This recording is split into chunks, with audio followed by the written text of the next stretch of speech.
What's going on, people, and welcome back. Today we're going to be talking templates. Now, I get asked all the time for a template, a drill template, a UK wave template, all of that stuff. Now, the thing is with templates is, one, I got to find a way that I can give you something that everyone can use no matter what DAW. It's going to take me way too much time to build a template on every single DAW or program and put it out.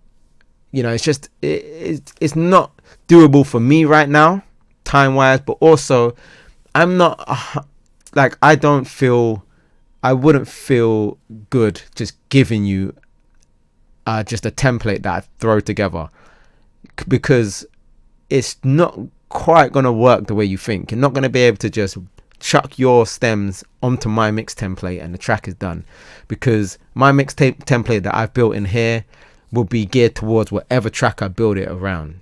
Do you know what I'm saying? So every track is different, every track needs different mixing. So me just giving you a drill template would be, one, I'd be lying because I don't use the same template on every song, and two, I'd feel guilty if then you man start putting out trash mixes and then you're saying, nah bro, this ain't a trash mix, I got the template from Josh. Nah. But what I do want to do, and which I think that you guys would appreciate way more and I think would be better, is I want to build a community somehow on some sort of platform. I don't know what it is, whether it's Twitch, Discord, Patreon, I don't know, but a community of a select few or however many people.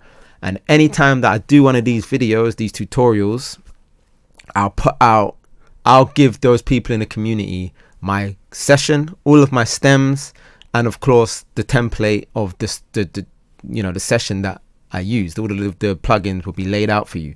That way you can have the song and use the template that I used on that song, and then pick and choose what you liked about using that setup on those vocals, and then take it onto your projects, your own projects. For me, that would make me feel a lot better. It also, for me, it would feel good to have a community of people that are in this, and we can chat and we can blah blah, chop it up and all of that. Personally, that's kind of what I'm going to gear towards. I just need to smooth out some of the details, because obviously I'd have to run it by every single artist, make sure they're okay with me just sending out their stems, so there is a little bit of politics behind it, but I'm going to figure it out, and hopefully this year have something there that we can all get involved with. But what we are going to do today is I'm going to show you, although I don't have a quote unquote template, a drill template or whatever, I do have a session template that I start every mix with, no matter what genre of music it is, whether it's R&B, whether it's pop, drum and bass, whatever it is. I start my session with this mix template here, and I'm going to show you it, and I'm going to show you all of the plugins I got in there and the way that I've set it out. I've got other templates. I've got like a recording template, a mastering template. I might show you a record. I've already got a video with basically the same template, to be honest, but I might do an update soon. But for now, let's focus on this mix template. So let's call this, what should we call it? Blah blah. Yeah, blah blah is what we're gonna call it. Create. Now this is gonna take about 10 hours to load up, because there's a lot of plugins on this template. There's a lot of tracks. Okay, so here we are. Here's my template. So I have everything set out and ready to go, ready to just drag some stems into there. So I'll show you how I've laid it all out. So these are all auxiliaries, they're buses. So if you're not familiar with what auxiliaries are and buses, then you're going to have to do some research on your own. But these are my buses. So we've got these four here are all drums. Then we have 2 bass, which goes into this auxiliary, which is, so 3 bass basically. We've got music bus, we've got lead vocals, background vocals, all vocals. Sometimes I have an ad-libs bus, sometimes instrumental, reverbs, and all of our effects basically. So the high perks are anything like shakers, bongos, congas, anything like that usually goes into my high perks auxiliary, which then goes into this drums auxiliary, and everything else goes into that one as well. So kick, snare, hi-hats, everything goes into our drums. Then those get parallel compressed, and then they both go into my all drums auxiliary, and then that all drums auxiliary goes into my instrumental, and I'll show you what the plugins are in a sec.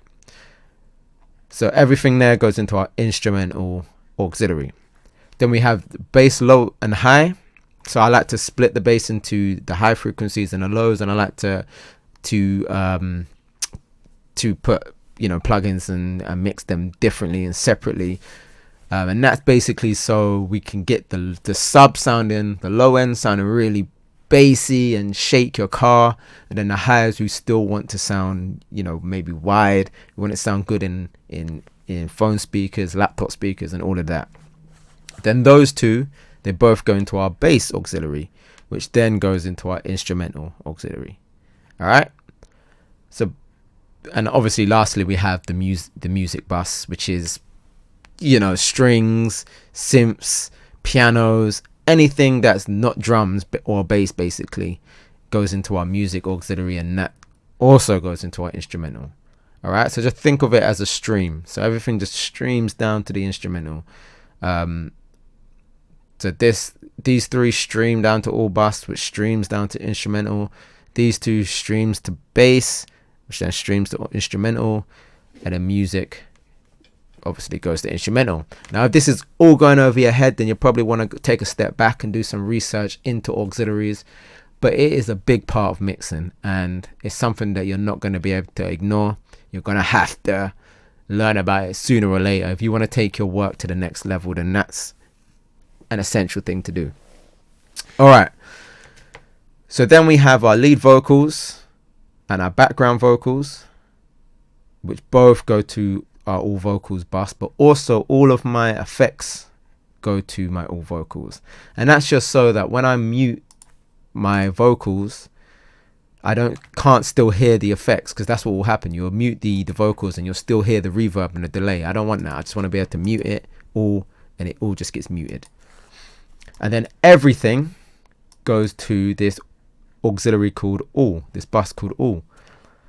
And that's where I do my master bus, my mix bus kind of mixing, effects, processing. And then that plus this parallel, which is everything on this, that gets parallel compressed and it gets sent to the master, and then it gets printed. And I'll go into that in a sec. But let's take a look at our plugins. So on the high perks, we have two PS22. I don't even know what it's a spreader basically from Waves. This is a Jason Joshua technique that I got from his Mix with the Masters video. Now everything in this mix templates are just bits and pieces that I've picked up over the years from. I follow a lot of engineers on Instagram. Every now and then they'll post something and I'll just take note and I'll try it out. Some things stick, some things don't. It's up to you to kind of figure that kind of stuff out yourself. What works for you? Just don't use my template on every single one. I want you to master everything that I show you and decide whether, you know what, Josh is chatting shit there, I'm not going to use that technique. Or, you know what, I really like what Josh did with his compressors, I'm going to use that, but then I'm going to use how so-and-so EQs and rare. So, yeah, we've got the two spreaders on just on the high perks though. I don't usually put it on hi-hats. I don't usually put it on anything, snares or anything. Just little kind of shakers and things like that. Drums, we have the VMR, which has the virtual mix bus, the VCC, and this is the monster. This is basically parallel compressing. I just have it on 17% with these settings, but obviously this changes. You know, I don't just slap it on. I don't just start unbypassing. You know, I touch it up and I tweak it and stuff like that. Then a soft clipper. So we just want to round off the peaks a little bit before it goes to our compressor, which is the SSL. Then we have the Pro Q2, and I usually just roll off the lows a little bit, maybe not that much, but it depends. And then on the parallel, the drum parallel, we have a compressor. This is just a preset, aggressive, and I just really crank that up until I'm doing like minus 10 decibels. And then all of those three, like I said, goes to our all drums bus, which has an R bass on it. And I'll usually probably, it depends, I might like put that up to maybe 100, or it's usually between 80 and 200. It really depends what I want it to sound like. And then I usually bring this up to like, 12, something like that. I don't go mad with it. I have a Shadow Hills compressor, and this is another Jason Joshua kind of technique that I took. I usually just do like minus 1 decibels of reduction, and then also the black box. Now this is, I'm still getting to grips with this. This is a fairly new addition to my template. Still getting to grips with this, but it's good because it has this mono maker knob here, which is quite powerful. Like, you want everything below a certain frequency to be mono, because that's the bass. You don't want your bass to like be too spread out at all, really. I mean, we're gonna get into how you can make bass a little bit more spread out and a little bit wider, but in terms of very low end, you want it mono, because that's how it really sounds the most bassiest is the best way to describe it. So I use this. There's also some other cool features in here. You can kind of like, you can EQ the size and things like that, or you can just EQ the middle, kind of just to make space in the track for the vocals. But I won't get into that too much. So that's all of our drums. And then on the bass, so if it's an 808, I usually find the bass sound. I usually cut out everything that's not audible and it's just rumble, and cut out everything at the top that I don't need, and just really hone into the actual sound. Then I compress it, and then I do the same on this high one. Like, it's exactly the same. Oh wait, no it ain't. It's a little bit of the lows cut out. Compress it, then I distort it. This is a guitar amp, so I just run it through this guitar amp, and then I'll cut out all the lows. So that will just leave me with the growl of the bass. There'll be no sub in there, nothing that's gonna make your desk shake. That's just gonna be the top, the grittiness, the buzz, the fuzz, I like to call it. And then you can do some stuff like, you can start adding spreaders on there to make it a little bit wider and make the bass sound much bigger. And then you run those two into this bass bus, where I usually I might add some compression, not a lot though, and then just some saturation. And I think I'm going to take this off, this black box, out of the template and try something else, because I don't usually end up using it every single time. So I might look into the Saturn from FabFilter. A lot of people rave about it, so I might purchase. I'm waiting for that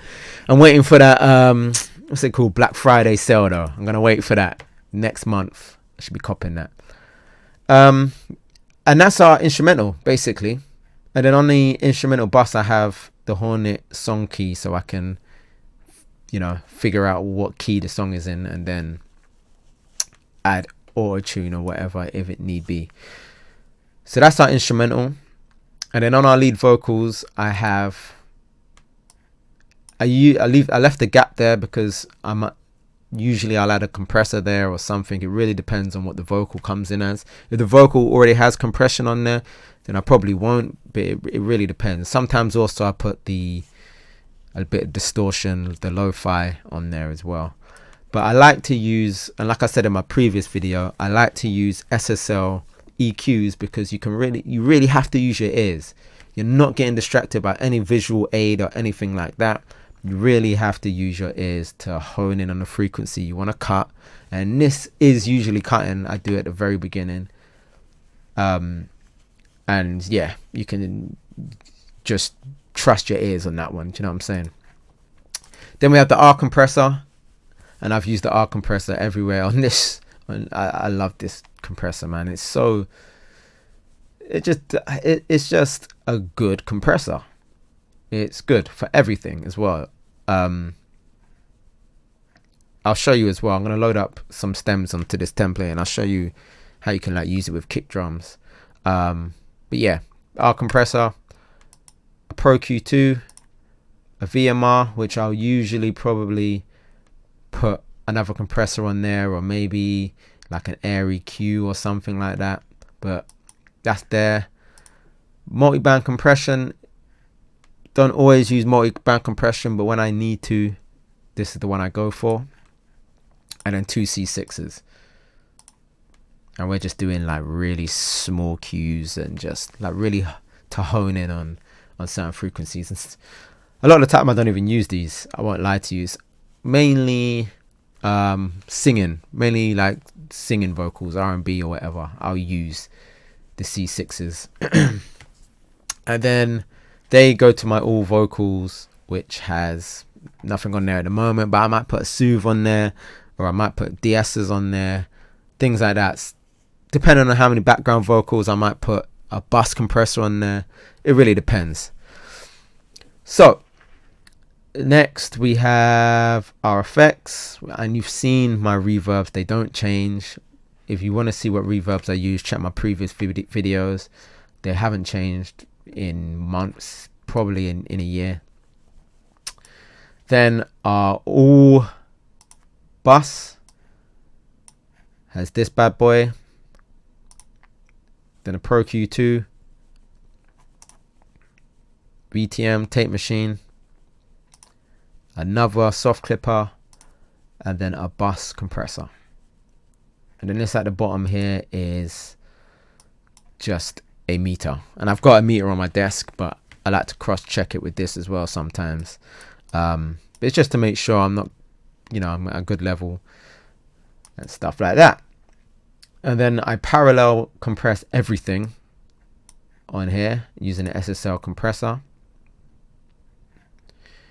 And then that goes onto my master, which I usually do mastering separately in a separate session, but this is good just so when you want to send an artist the mix, they're not going to want it quiet. They're not going to be able to hear it. So I usually just put the volume up with the FGX, and that's everything. This SonarWorks isn't a plugin like that.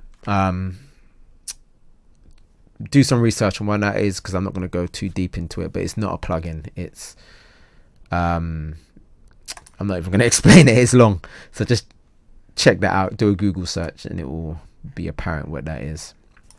And yeah, that's my template.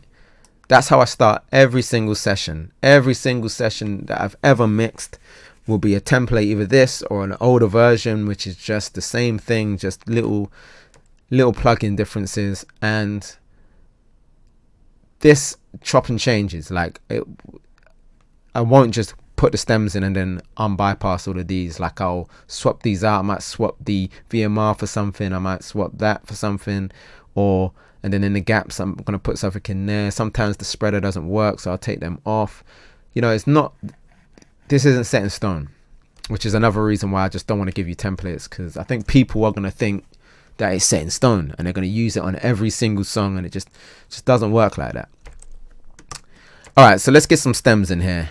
I don't know what stems I'm going to use. I think we're going to use these. Now, I probably won't play you the song because it's not released yet, but I just want to show you how to set it up real quick. And the producer here, I think, is Kieran. He is a G, because look how he's labeled everything perfectly. Usually when I get stems from producers, it will be like DJ Khaled drum kit 1, DJ Khaled drum kit 2, DJ Mustard snare, and it's like it won't show all of that wording on this little box here. It will just say like DJ Khaled, and then I got to figure out what everything is. But luckily, this guy has labeled all of our drums, which makes it very easy. I can just drag those up there to the drum part. I always put the drums at the top. It's just a personal preference. Synth, guitars, lead synth, reverse guitars, pad, strings, 1, 2, 3, whirly. That's all music. So we're going to drag these to music. The 808 will go here as well. And then our vocals will go here. Oops. And then our background vocals will go here. And that's how I'll set it up. Bam. So I like to put the kick and the clap together. Kick, clap, hi-hat. Look, we've got some perks here, so I can put those on the high perks that I spoke about. I'll even put that rim on the high perks. So I'll just set these, bus, and I'll bus these to all drums. No. Where is it? Drums. So those are bussed now to drums, which is here. And then I'll change the color of this so I can see easily, and I just know where I think this. Oh, I thought I was gonna crash then. I was gonna cry. So yeah, just so I can see it easily. I know my drums are red. So when I'm scrolling through all of these stems, I just go, right, I wanna change something on my drums. Red. I'm just looking for red every single time. And then the perks, I'll just make a different shade of red, like a slightly lighter one, just so I can differentiate it just a little bit. And I'll put those on, you guessed it, high perks. And like I said, then that goes to all drums, etc, etc. So that's sorted. That's our drum sorted. Then we have our 808, and I usually make my 808 that mauve, so we call it, burgundy type color. And I will bust that to where are we? Bass, low, high. So now that 808 is running through these two and then to our bass. Then we have our music, which I usually make yellow, bright. Like I said, when there's more stems start coming through, and I'm like, right, I just want to change the guitar, I know the first thing I need to look for is yellow. So I just scroll through, find yellow, and then look through. And I'll even like put all the guitars together. So the reverse guitar there, all the strings can go together. And if you want to get real techie with it, I can be like, strings, I want them to be, oh no, that's horrible. I want them to be orange. And then what's this, synth? And then I want my guitars to be like a slightly, oh wait, no, it's the same color of orange. That's awful. I can do it like that. Bam. So I know all of the electronic sounds are yellow. Guitars are all, that's meant to be yellow. And when I'm looking for it, I just know, bam. And once you're working on a session for like a week, like hours, trust me, you'll just know where everything is. Then our lead vocals, we can make those green. Yeah, green. And the background vocals, we can just make, what color should we do the black background vocals?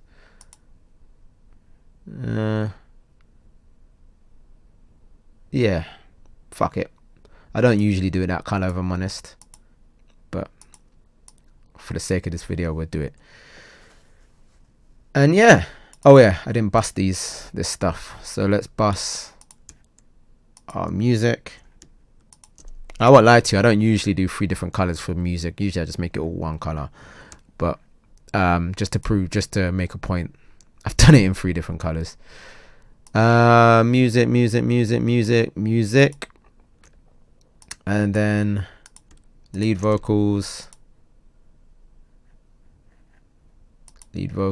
and then background vocals. And every single mix I start, I go through this process. This process can take me like 45 minutes sometimes. When everything isn't labeled properly and stuff like that, it can take me a while. So, you know, when people ask me how much a mix is, all of this stuff gets taken into account. So if you're trying to get your mixes, your quotes cheaper, then label everything properly. Make sure everything's labeled properly. Don't just do lead vocals 1, lead vocals 2, lead vocals. I mean, don't just do Vox 1, Vox 2, Vox 3, Vox 4. Just make sure I know where everything is. So the less work I have to do, the cheaper your mix is going to be, basically. Just put it that way. And that's it. I think that is it. Yeah, that is it. So what is the point of this then? I'm going to tell you what the point is of the fact that I've got these input monitoring. It's because what you can do, and I might do a whole video on this, but what you can do is you can put a track, your reference track, in here. So say if the demo mix, for example, I'll put it here, and then when I want to switch between the demo mix and my mix, I just click that box and it will switch between the two. But we'll get into that another day. And that is my mix template. Nothing special, I don't think. Just a way to save time, so that even if it saves me like 5 minutes a mix, that adds up. In the long run, that adds up. So yeah. Thank you guys for watching. Stay tuned for what I mentioned at the beginning of the video. If you're not subscribed, hit that subscribe button. Helps me out, helps me keep making these videos. Also, leave it a like if you liked it, or a dislike if you think I'm chatting shit. And you know what, why not knock on your neighbor's house, neighbor's door, and say, yo, have you seen that new video from Josh? Yeah, it's sick. Let them know about it. And if they've got more than 6 people in their yard, allow it. Don't call the police. Don't be one of them guys, innit? But do subscribe. Alright guys, until next time, peace.